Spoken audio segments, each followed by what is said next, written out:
Hello and welcome back to another edition of the Lynn Lowdown. I'm Danny Vittori, and today we have on the three women behind the Lynn Disability Network. Thanks for joining us today.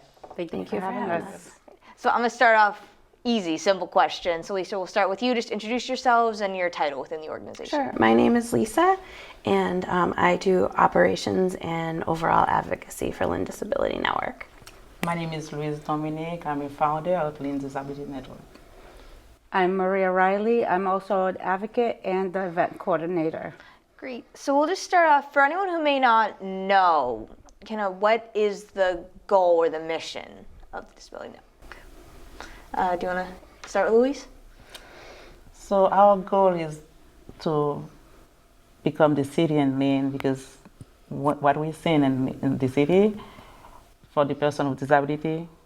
So our goal is to make the city a place where everyone is included. Mm-hmm. This is our goal for the city. And then how did you two get involved in it? So I met Louise a little over 2 years ago, and she noticed that I also was having issues with finding programs and a community to come together with my children. At that time, I lived in Lynn for about 8 years, and we never went to any community events because we just felt like, my children and I felt like, not that we weren't accepted, but I felt like there wasn't how do I say, if they were having a sensory overload or something, there were nowhere to go besides the car. So I just chose to keep them home majority of the time. Okay, yeah, I understand. Yep. So after meeting Louise, we kind of put something together to help other parents come together. And then I joined about a year ago. I became, my husband and I, we became a family during the pandemic to our son who was profoundly impacted by his physical disabilities. And we spent the first 3 years of his life in medical isolation because we had to.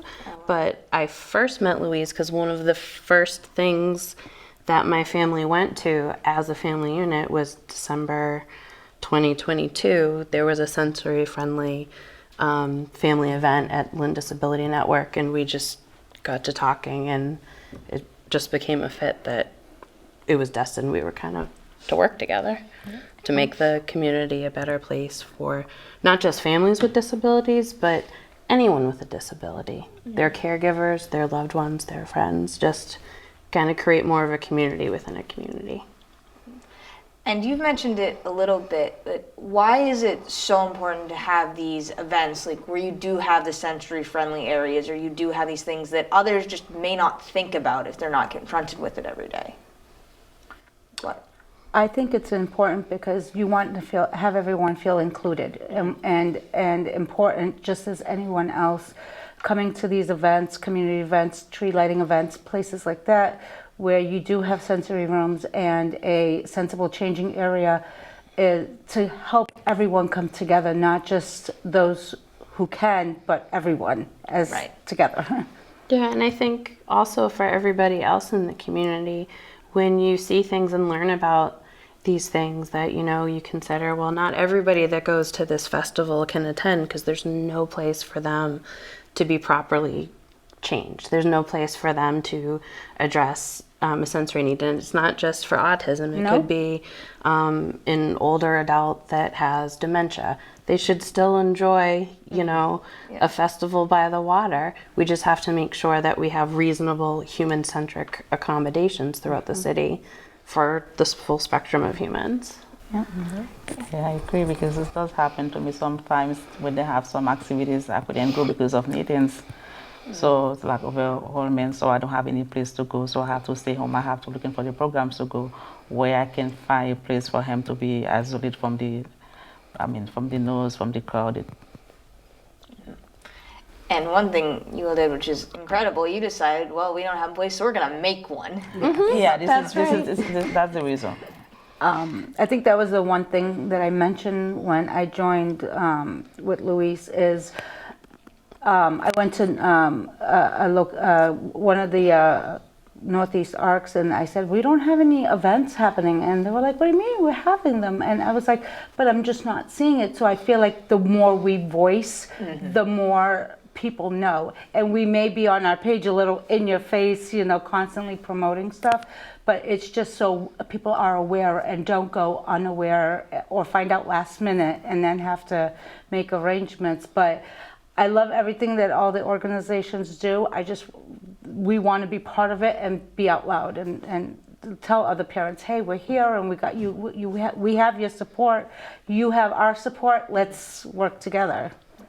And on that note, you did the Winnebago, which is a very big accomplishment. Do you want to explain a little bit what that is? Sure. So back in October, Louise, Maria, and myself, we entered into this international disability innovation competition called the ARC Tank, which is put on by Northeast ARC. They're like a disability advocacy and human services agency, and they're all over the North Shore. And anyway, they host this competition every year, really to find like big, bold ideas and how you can change the world of advocacy. We came up with the idea of taking what we were already doing, which is we have a small sensory room and we have an adult-sized changing table that we bring out to events. But it's a lot of work. Yes. Like, how could we make this easier, but how could we also bring it to different areas of Lynn? So we came up with, like, we were joking, like, well, if we had $1 million, we could get a Winnebago. And then we were like, oh, the Winnebago, haha, but that was an idea. Yeah. And the more we talked about it, the more it made sense. And then, you know, the idea for the contest was announced, and we're like, well, we already have an idea. So we just took each of our different strengths, you know, with like planning and who do we know in the advocacy world. And, you know, I have a couple builders and architects in my family. So we came up with the design. I think there was like either something like 150 or 250 applicants worldwide. We were one of 7 finalists chosen. And then out of that 7, we were one of 3 to receive full funding.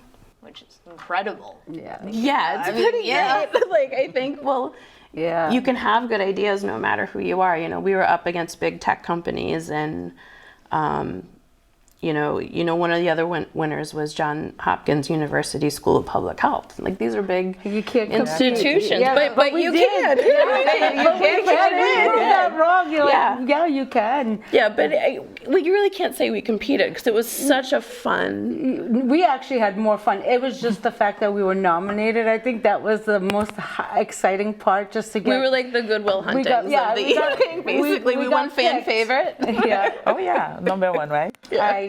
Fan favorite, and just to be there and be part of the whole event was just exciting to happen. But when we won, I think we were just all like crazy. In almost every photograph, you're smiling. Oh, and Maria and I are like, I'm the crier of the group.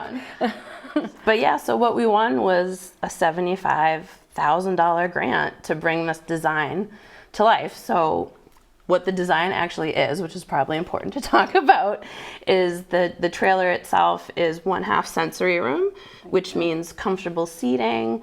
It can accommodate wheelchairs. It can accommodate different surfaces. But it's basically an interior, low lit kind of vibey room that you can just come down and take a minute.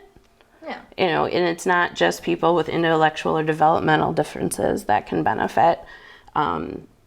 It's just such a good resource. Like, everyone sometimes needs a timeout. Yeah. Having one of these facilities at an event might allow a family to stay an extra 10 minutes.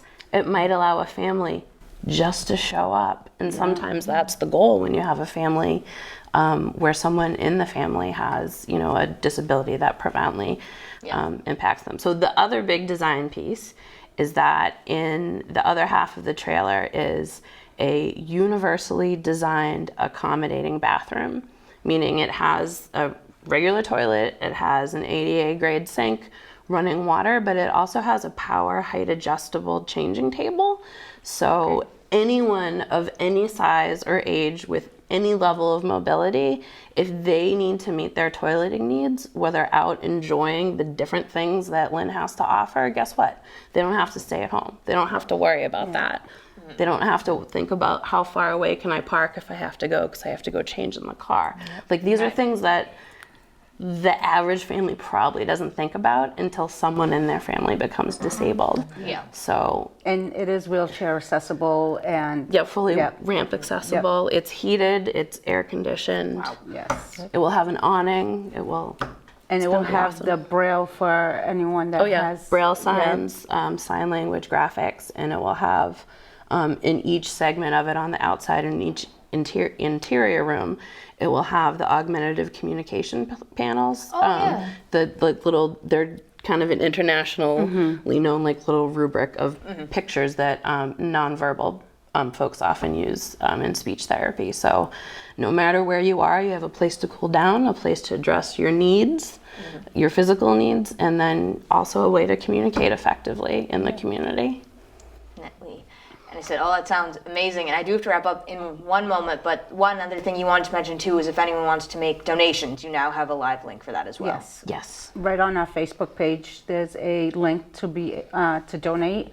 And I think we're going to put one soon for if anybody wants to donate to the Winnebago. Yes. So the link that's on Facebook right now is specifically for like our ground operation in Lynn. We'll have a link specifically for Winnebago through Northeast Arc to crowdfund to finish the project off. I said, that all sounds so incredible, so amazing. And I do have to now wrap up, even though I'm sure we could talk about this for so much longer, which is amazing. But thank you again for sharing this idea and just all you're doing for the community. Thank you. Thank you for having Thank you us. for having us. Thank you. You're very welcome anytime. And once again, I'm Danny Vittori. This has been the Lynn Lowdown, and we'll see you next week with more guests.